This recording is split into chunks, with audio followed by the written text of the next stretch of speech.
Dear Pastor Paul, why did the Magi visit Jesus? Now, we've all heard of the Christmas story, or we've watched it on television or read it in the Bible.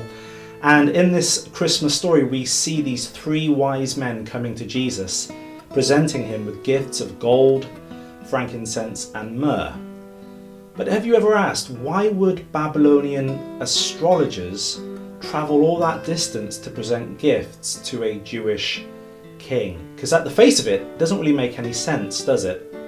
But if you travel back in time about 500 years, you come to the era of the Babylonian captivity. And in the Babylonian captivity, you had this Jewish man called Daniel.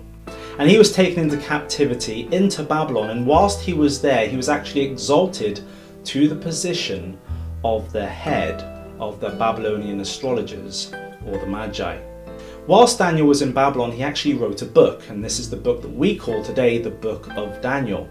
And in Daniel chapter 9, Daniel is given a prophetic vision of the coming of the Messianic King. And he's actually given a timetable that we know now as the 70 weeks of Daniel. So whilst Daniel's in Babylon, as the head of the Babylonian Magi, he's given this vision and this revelation that the Messiah is coming in a specific period of time to Israel.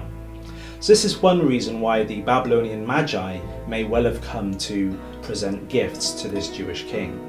But the question arises, how would they know the exact time of his birth? Well, for this, we need to go back to the book of Numbers.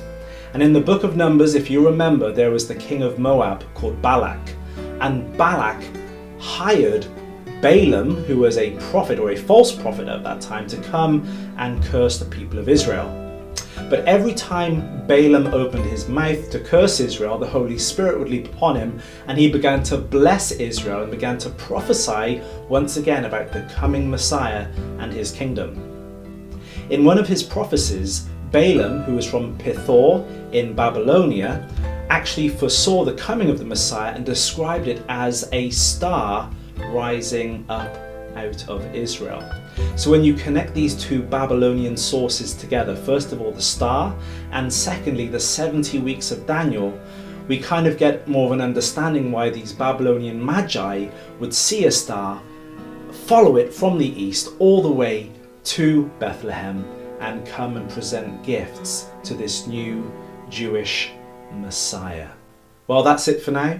Thanks for stopping by, and remember, if you have a question, please be sure to ask.